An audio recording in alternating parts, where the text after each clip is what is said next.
It's fair to say that Roots of Pacha had a bit of a tumultuous time when it first launched on Steam. The game was developed by Sodadem, a small indie studio that had a slightly rocky relationship with their former publisher, with things escalating to the point where the game actually got pulled by the publisher from Steam over what became a bit of a public dispute. Now thankfully things were resolved and the game was returned to sale, but issues like this can affect the player base. They can also affect the initial launch and the way the game's received. I'm pleased to say that Sodadem eventually got the rights back to their game and are now the sole publishers as well as developer and are releasing on Nintendo Switch. A thanks to those guys for the review copy. In what feels like the year where we had every farming sim under the sun, is this one going to root itself on your Nintendo Switch, or is it going to wilt under the weight of expectation? Well, my name's Mark Walker, welcome back to SwitchUp. Now let's find out.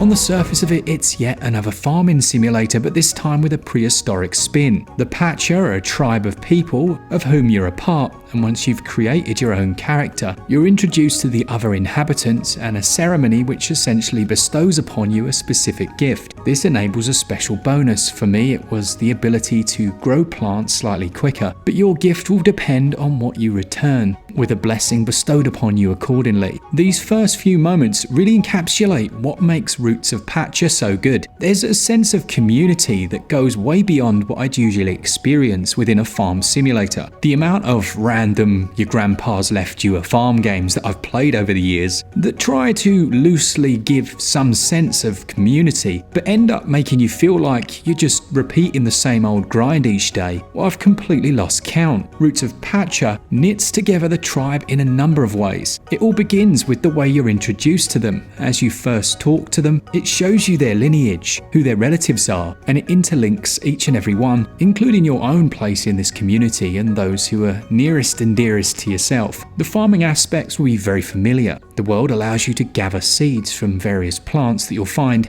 and I absolutely love the map. That might sound slightly strange, but the way it shows you where every character is. We saw Fae Farm do something similar, but it's very clear here. It's also quick to get started. You can begin to till your land, clearing the ground, planting seeds, or maybe take part in some fishing, which involves tracking the fish with your cursor, trying to avoid its suspicion by pulling away if it starts to get nervous, and then eventually grabbing it at the right time. On your farm, you'll be clearing the ground, destroying rocks, clearing away the wood and shrubbery with that small first tool, which obviously later on you'll get upgrades to. So far, so similar to what you may be used to. And yes, this all costs you stamina, which can also be restored by eating those juicy fish or fruits and other items you've gathered. As the days progress, you gradually unlock new areas for exploration. They may include dungeons that sometimes require a specific item to progress in, but where the heart of Roots of Pacha is in the clan and the clan contributions. And this for me is where things get really interesting. Basically, you can donate items that you've gathered or grown towards the clan's prosperity. Sometimes there'll be specific ones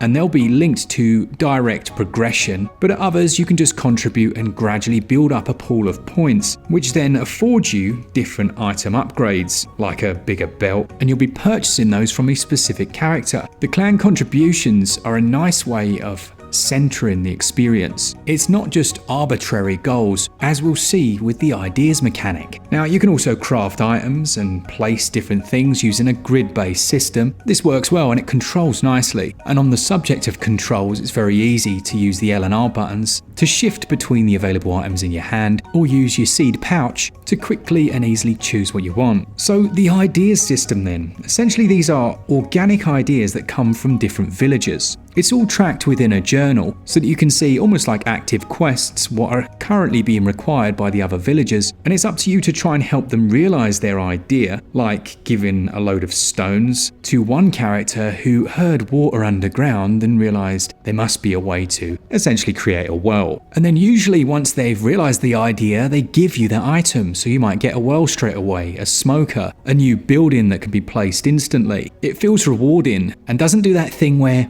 you do one one quest and then it kind of punishes you by making you do a load of grinding before you can actually unlock the item that the whole thing was for. That's not to say there's no grinding in Pacha, but more often than not, that's you choosing a specific area to go for and working towards it, while still unlocking new things in the background or through other tertiary activities that you're taking part in anyway. It's not just plants and crafting, there are also animals in this world, and you gain a little flute which you can play to them to gradually charm them over a number of days in the hope that they come and join you.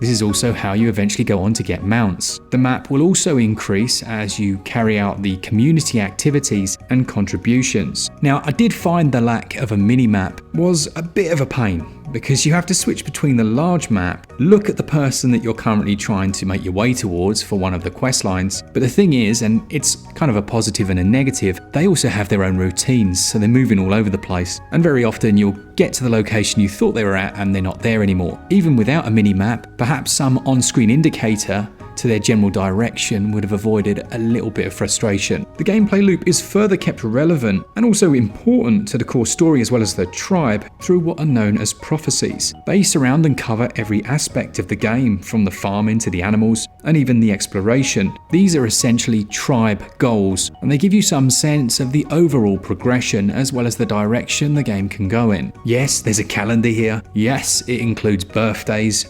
And of course you can gift things, and there are specific characters that you can romance if you are so inclined, and change in seasons as the game moves on. As far as multiplayer goes, unfortunately you cannot play 2 players on one console. You can create a code and connect up to 4 of you though, if you'd like to play online. In many ways, Roots of Pacha does nothing really new, but that doesn't do justice to just how much fun I've had with it. It's not easy to create a sense of community in a single player game that actually feels meaningful as you progress through. And it certainly doesn't hurt that everything else just looks and works so well. From the controls to the expansion and quest systems and even the exploration, it feels like it respects your time. And as someone who is slightly burnt out with farm sims, at no point did I feel like I was all on my own, doing that same old again. With all of that said though, you will be doing many of the same things you used to. Planting crops, watering them, waiting for those rainy days, fulfilling certain tasks, building a bigger and better house. And it's a testament to it that it manages to feel fresh while having so many familiar aspects. To enjoy this one, I give gameplay 18 out of 20. While those controls, due mainly to the issues I had with the mapping,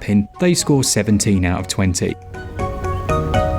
Roots of Pacha on Switch is running at 60 frames per second. Load times are quite minimal, and I think it looks lovely. There are lots of small details within this artistic style, little animations that have been added in. It has almost a comic book style pixel art. I can't quite put my finger on an articulation that does it justice, but as you can see, it really does pop off of the screen. I love the fact the villagers have their own routines and are constantly moving about the world. It gives far more life to it, and the different seasons present environmental changes that also add to that world building. The soundtrack's nice. It doesn't have a repetitive loop, perhaps not the most memorable, but certainly pleasant.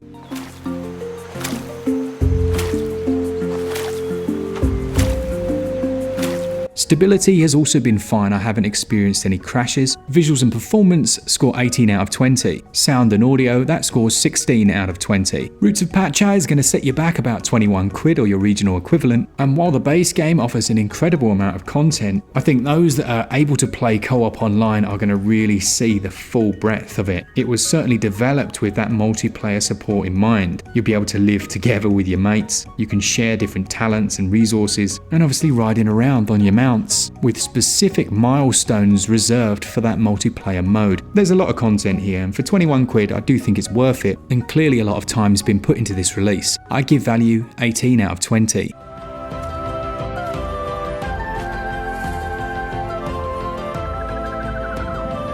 Annoyingly, Roots of Pacha has been a lot more addictive than I thought it would be. I think the last thing I needed was another game that I can't put down, but you know, I'll take that over a really bad one. It gets a SwitchUp score of 87%. Really good if you're a fan of the genre, but even if you're not, I would say this is one you could dip your toes into. In a similar way to something like Moonlighter got a lot of people into a genre they'd never played before. This one has a real charm which could definitely do something similar. But thanks to all of you, I hope you enjoy the content, I hope this was of some use to you, and as always, just a massive thanks if you enjoy the content. We have actually got eShop credit for Canada now finally on our switchup.gg website. Sorry it took, 3 years? You can save 10% using code SwitchUp. You'll get 5% off instantly and 5% back in coins. Alright, all that's left to say is for all things Switch, all the time, keep it Switch up. Cheers guys, see ya!